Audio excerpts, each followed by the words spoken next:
উত্তরীয় পরিয়ে দিচ্ছেন শাকিরুল ইসলাম বিপ্লব, কার্যনির্বাহী পরিষদের সদস্য, সাহিত্যধারা। গোলাম কিবরিয়া আমাদের ব্যাচের ফার্স্ট বয় ছিলেন। গোলাম কিবরিয়া আমাদের তেজপুর উচ্চ বিদ্যালয়ের আমার ক্লাসমেট। ভালো লাগছে আমার ক্লাসমেট গুলো যখন চাই। আমাদের শফিকুল ইসলাম স্যার অনেক জায়গা ভ্রমণ করেছেন, পিরিজপুর স্কুল হয়ে শেষে ভাটোপাড়ায় এসে দাঁড়িয়েছেন। আমরা চাই উত্তর তার সমৃদ্ধি এবং প্রাপ্ত। আমি নুর ইসলাম, ডাকনাম মন্টু নামে সবাই চিনে, তার ছেলে, কৃষক পরিবারে। আসলে 30-40 বছর পিছনের দিকে তাকালে দেখা যায় যে আমরা সবাই, দু একজন বাদ দিয়ে আমরা সবাই মোটামুটি এই পেশার সঙ্গেই জড়িত ছিলাম। আমি ভাটোপাড়া সরকারি প্রাথমিক বিদ্যালয় থেকে পড়াশোনা করে প্রাথমিক পাঠটা চুকিয়ে আমি প্রতিভা হাই স্কুলে এই পর্যন্ত পড়েছিলাম। তারপরে সায়েন্স বিজ্ঞান বিভাগে পড়ার জন্য আমি পিরিজপুর হাই স্কুলে ভর্তি হই। সেখান থেকে 2002 সালে আমি এখানে বড় হয়েছি। একটা ছেলে জন্মের পরে বড় হতে বিভিন্ন সামাজিকীকরণের মধ্য দিয়ে বড় হয়ে থাকে। বড় হতে অনেকের সহযোগিতা লাগে। অবশ্যই কৃতজ্ঞ তাদের প্রতি যারা বিভিন্ন প্রতিযোগিতায় বিভিন্ন অসুবিধার কারণে এ পর্যায়ে আসতে পারেনি। অনেকে আছে, অনেকবার পরীক্ষা দিয়েছে, কৃতকার্য হয়নি। তাদের প্রতি আমার আছে যে তারাও সম্মান পাওয়ার যোগ্য। তারা হয়তো খুব ভালো পর্যায়ে যায়নি। এখন তথ্য প্রযুক্তির যুগে আমি যেমন একটা কথা বলি যে আমি এমনই অবস্থা, আমার এমনই ছিল যে কারো যদি অবদানের কথা বলতে যাই, অবশ্যই পিতামাতা তো আছে।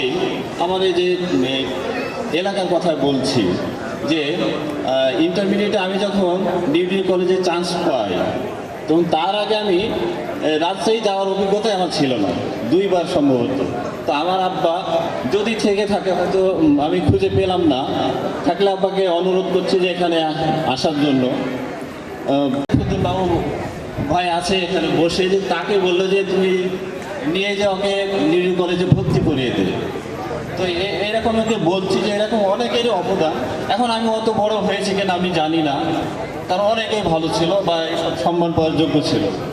তো আমাদের দেশ একটা ভালো সময়ের মধ্যে দিয়ে যাচ্ছে। 15 থেকে 65 বছর বয়সী যারা, তাদেরকে একটি দেশের জন্য কর্মক্ষম জনসংখ্যা হিসাবে তুলনা করা হয়। তো এই কর্মক্ষম জনসংখ্যার পরিমাণ যদি কোনো দেশে 50% বেশি হয়, সেই জনসংখ্যাকে বলা হয় সেই দেশের জন্য ডেমোগ্রাফিক ডিভিডেন্ড। দেশ যায় তখন সেই দেশের উন্নতি হয়। ব্যতিক্রম আছে, যেমন আফ্রিকার নাইজেরিয়া। এটা এই যুগে বাংলাদেশ প্রবেশ করেছে 2011 সালে, আর এটা এক প্রজন্ম থাকে, 30 বছর। তো এই 30 বছর আর 11 বছর যোগ করলে হয় 2041।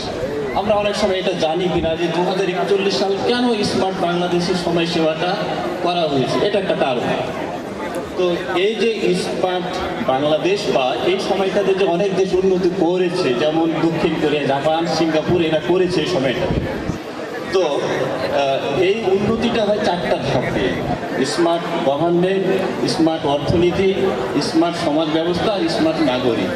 আমি একজন শিক্ষক হিসাবে স্মার্ট যে সমাজ ব্যবস্থাটা, একজন শিক্ষকের দায়িত্ব হচ্ছে এই 4টাতেই অবদান রাখা, কোনো না কোনোভাবে শিক্ষা ক্যাডারে তারা যেতে পারে। তো এই যে স্মার্ট সমাজ ব্যবস্থা কিছু যদি করা হয়, তো কেন জানি চর্চায় প্রসারী বিস্তারে এরকম কথা আছে যে দেখে দেখে মানুষ দর্শনে বলে যে জ্ঞান অর্জনের অন্যতম একটা উপায় হলো দেখা, চোখে দেখা। খুবই ভালো একটা তালি পাওয়ার দাবিদার। তো আমি এই সমাজ ব্যবস্থা, স্মার্ট সমাজ, স্মার্ট নাগরিক, সেটারই একটা অংশে আমরা আছি। সেই অংশে ভালোভাবে কাজ করতে গিয়ে দেখেছি যে এখন যদি তাকাই আমি সময়ের দিকে, সমাবেশের দিকে, যে মানুষের এই আইটি মনোযোগ আকর্ষণ করতে যে আমাদের শিক্ষকদেরকে খুবই আমাদেরকে স্মার্ট হতে হবে। আর প্রতিনিয়ত সিঙ্গাপুর সম্প্রতি যে স্মার্ট হওয়ার জন্য 40 থেকে 65 বছরের যারা কর্মকর্তা তাদেরকে প্রতিনিয়ত আপডেটেড টেকনোলজির উপরে হচ্ছে তাদেরকে প্রশিক্ষণ দেওয়ার ব্যবস্থা করছে। সম্প্রতি বিশ্বে এই দেশটাই প্রথম যে এই ক্যাটাগরিতে বাজেট পাস করেছে সম্প্রতি। তো আমি এটা মনে করি যে আমাদের সকল ধর্মেও আছে যে ভালো কাজ আর এই ধৈর্য হারিয়ে যাচ্ছে সমাবেশে, তারপরে যে শুনছে সকলের সুস্বাস্থ্য কামনা করে আবার ওরকম আছে এখানে শেষ করছি। ধন্যবাদ সকলকে।